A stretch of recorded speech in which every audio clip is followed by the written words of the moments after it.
Hello friends, Nayaswami Riman here.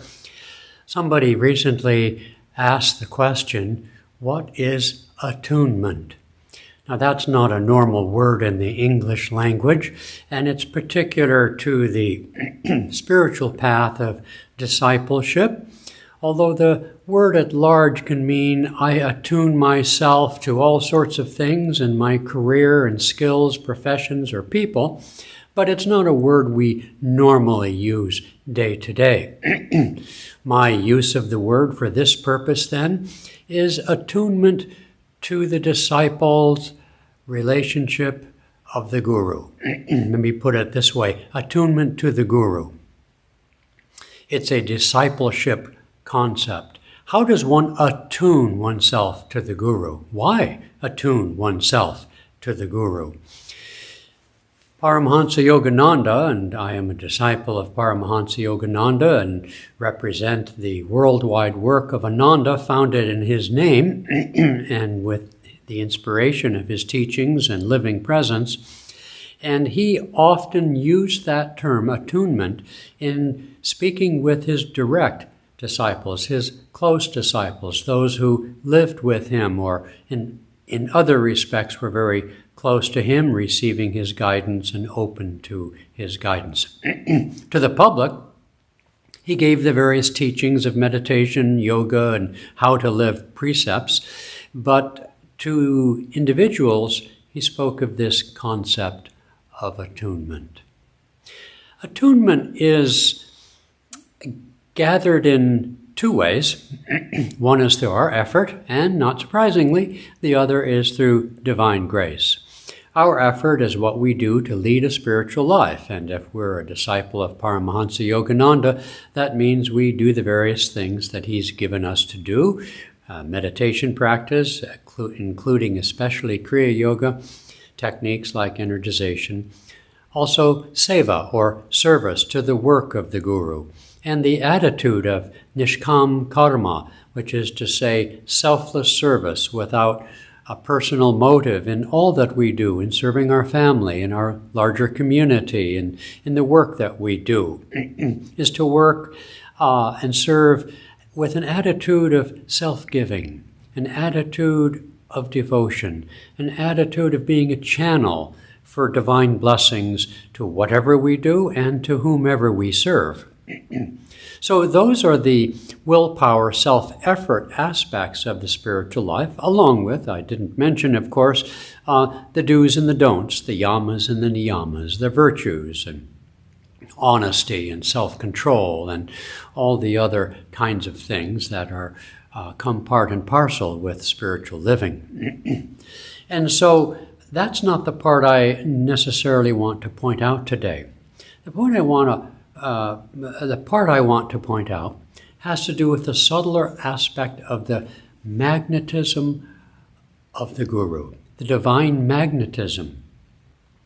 Magnetism is too large of a subject for this little broadcast, but let us just say that the Guru, a stand-in for God in the form of Divine Mother, perhaps, but the Guru is like a beacon of light, transmitting the vibration of divine consciousness that the Guru has to offer to the disciple. Now, the Guru gives us all these things to do that I just listed off for us to attune ourselves and receive that grace. But here's the issue we face. The issue we face is we can huff and puff every day in meditation, and we can serve to beat the band, as they say. We can do all the outward things of discipleship, all the outward things of spiritual living. But does the thought of Guru, does the thought of God and our devotion, our love for God ever enter into the picture? Well, of course it must at some point. You wouldn't go on day after day doing these things without some high ideals, some intentions. But the point I want to make is that the magnetism of God, the magnetism that is channeled from God through the Guru, and who gives us these very specific things for our own benefit, is very subtle.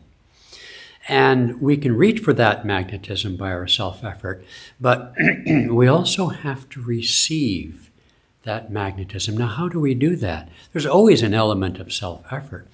You know, if you're really attuned to a sport or to your career or skills or to a person, there's an attraction that you have. There's a love that you feel for the master. And speaking of sports, it's like our team is the team of the self-realization masters. And they give us all these different things to do.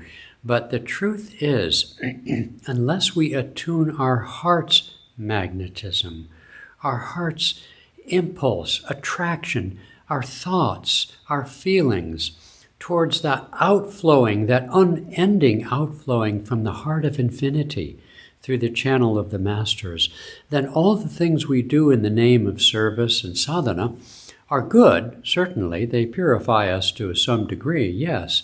But the airplane route, the fast track, is through attunement. This is at least partly what Paramhansa Yogananda meant by that term, and Swami Kriyananda, who taught many of us and embedded into us the importance of attunement. Yogananda once said to a disciple who had difficulty meditating, doing those kinds of practices, he said, "I will meditate for you if you stay in tune." Beyond that, it's hard for me or anyone really to give a bulletproof recipe for attunement because it's a matter of the heart. God has everything but our interest. God has everything but our attention. God has everything but our love.